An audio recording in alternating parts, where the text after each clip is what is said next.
अपने ख्यालात का इजहार करें। जोरदार तालियों से स्वागत किया।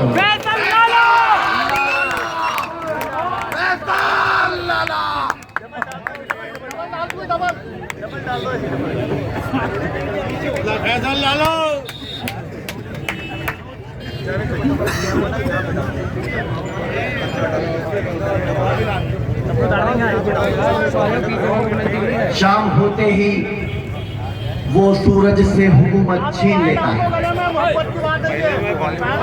शाम होते ही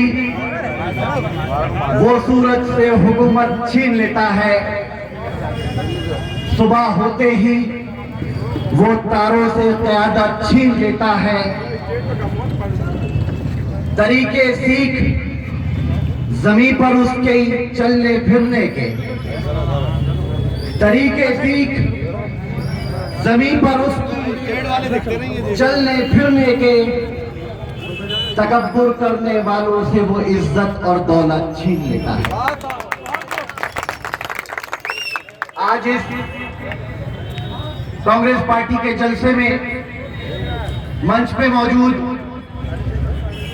मेरे बड़े भाई पूर्व विधायक अफरोज अली खान साहब, कांग्रेस पार्टी के प्रत्याशी रहे मेरे बड़े भाई जनाब तनवीर अहमद खान साहब, नगर पालिका के साबिक चेयरमैन सरदार जावेद खान साहब, अदील मियां साहब, वसीम आलम साहब, इस कार्यक्रम का संचालन कर रहे शुएब इनामदार साहब, और जहां तक मेरी आवाज जा रही है, मेरे बुजुर्गों, नौजवान दोस्तों, माओ और बहनों, अस्सलाम वालेकुम। साथियों, मैं बहुत देर से मंच पे बैठकर आप तमाम लोगों का चेहरा देख रहा था और मैं अल्लाह से दुआ कर रहा था कि या अल्लाह, वो कौन सा तरीका है जिससे कि मैं इन लोगों से बात करूं और मेरी बात इनके दिल तक पहुंच जाए। मैं कौन सा तरीका अपनाऊं जिससे कि मैं बता सकूं कि आज हमारा मुल्क हिंदुस्तान किस दौर से गुजर रहा है। मेरे साथियों, इस देश के ऊपर लगभग 200 साल अंग्रेजों ने हुकूमत की और इसी देश के ऊपर लगभग 800 साल मुगलों और अफगानों ने राज किया है। लगभग 1000 साल के अंदर इस देश की गंगा जमुना तहजीब को खंडित करने की भरपूर कोशिश की गई, लेकिन वो अपने नाकाम मंसूबों में कामयाब नहीं हुए। जो आज इस देश की गद्दार पार्टी ने 5 साल के अंदर इस देश की गंगा जमुना तहजीब को खंडित कर दिया है। मेरे दोस्तों, आज कहीं में भी सड़क पर चलते हुए लोगों को गाय के नाम पर एक भीड़ घेर लेती है, उसका कत्लेआम कर देती है। आज जब आप लोग ट्रेनों में सफर करते हैं, आपकी मां बहनें जब घर से निकलती हैं तो आपके खाने के नाश्तेदान चेक किए जाते हैं। ऐसा इस देश के अंदर पहले कभी नहीं हुआ। आज वो लोग हिंदुस्तान के मुसलमानों को पाकिस्तान जाने की सलाह देते हैं। मैं कहना चाहता हूं हिंदुस्तान की हुकूमत पे बैठे हुए उन लोगों से कि जब हिंदुस्तान और पाकिस्तान का बंटवारा हो रहा था तो हिंदुस्तान के मुसलमानों के पास ये मौका था कि वो पाकिस्तान जा सकते थे, लेकिन हिंदुस्तान के मुसलमानों ने हिंदुस्तान की मिट्टी में मरना कबूल किया, पाकिस्तान नहीं है। तो आज हिंदुस्तान के मुसलमानों से देशभक्ति का सर्टिफिकेट मांगा जा रहा है। मैं कहना चाहता हूं मुसलमानों तुमसे कि अगर इनके नापाक मंसूबों को कोई रोक सकता है तो वो एक कांग्रेस पार्टी रोक सकती है, उसके अलावा कोई पार्टी इनके नापाक मंसूबों को नहीं रोक सकती। मेरे दोस्तों, आज एक बहरूपिया काला चश्मा लगाकर एक ऊंट बिलाऊ की शक्ल वाला इंसान आप लोगों के बीच में घूम रहा है। वो रात में भी काला चश्मा लगाता है और वो आज मुसलमानों को दुहाई दे रहा है कि मुसलमानों, अगर तुमने समाजवादी पार्टी को वोट नहीं दिया तो तुम्हारा किस्तों में सफाया होगा।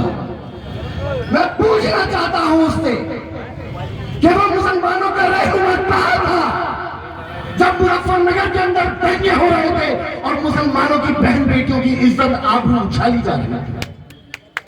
मैं पूछना चाहता हूं उस टाइम से कि वो लगभग 40 सालों से रामपुर की सरजमी पर हुकूमत कर रहा है, उसने क्या दिया है रामपुर के मुसलमानों को और इस प्रदेश के मुसलमानों को? रामपुर के मुसलमानों ने उसको 10-10 बार विधायक बनाया है, 5-5 बार वजीर बनाया है, लेकिन रामपुर के हिस्से में आई है तो बीड़ियां बनाना आई है, रिक्शा चलाना आई है, दरी का काम करना आया है। आप समझिए इनके मंसूबों को। ये आपके हाथों में रिक्शा देखना चाहते हैं। तालीम के दुश्मन हैं ये लोग। गरीबों की जगहों पर कब्जा करके अपने स्कूल खोले हैं इन्होंने, वहां पे ये महंगे दामों पर शिक्षा को बेचने का काम कर रहे हैं। मेरे दोस्तों, आने वाली 23 तारीख को आप लोग कांग्रेस के प्रत्याशी संजय कपूर साहब का साथ दीजिए, क्योंकि जो लोग 2017 के चुनाव में ये कह रहे थे कि मायावती को वोट मत देना, चांदी के वरख में लगाकर गिलाजत को मत खाना, सीधे भाजपा को वोट देना, आज वही लोग उसी मायावती की गोद में बैठकर चांदी का वरख लगाकर गिलाजत खा रहे हैं। हमने उस दौर में भी उसके खिलाफ आवाज को बुलंद किया था और आज तक रामपुर के तमाम मजलूमों की आवाजों को बुलंद कर रहे हैं। सबसे पहला मुकदमा उस जालिम के ऊपर मैंने दर्ज कराया और उसके नतीजे में चुनाव आयोग ने उसके ऊपर 72 घंटे का रोक लगाई और आज उसने मुरादाबाद के अंदर रोक हटने के साथ ये कहा, वोटरों के लिए कहा कि हिंदुस्तान के वोटर गद्दार हैं। अरे गद्दार तो तू है बेगैरत, जिसने तुझे 10-10 बार मिलकर हिंदुस्तान की कुर्सियों पर भेजा है, आज तू उन्हीं वोटरों को गद्दार बनाने में तुला हुआ है। तो आने वाली 23 तारीख को आप लोग हाथ उठाकर बताइए कि आपका दिल गवाही देता है कि हिंदुस्तान में कांग्रेस पार्टी ही इन फिरका परस्त ताकतों को रोक सकती है। हाथ उठाकर बताइए। मैं बहुत शुक्रगुजार हूं तमाम साथियों का, क्योंकि वक्त की बहुत कमी है। तमाम हमारे लीडर भी इस मंच पे बैठे हैं, वो भी अपनी बात को रखेंगे। मैं अपनी बात को खत्म करता हूं कि अभी गनीमत है सब्र मेरा, अभी लबालब भरा नहीं हूं। अभी गनीमत है सब्र मेरा, अभी लबालब भरा नहीं हूं। वो मुझको मुर्दा समझ रहा है, उसे कहो मैं मरा नहीं हूं। बहुत बहुत शुक्रिया।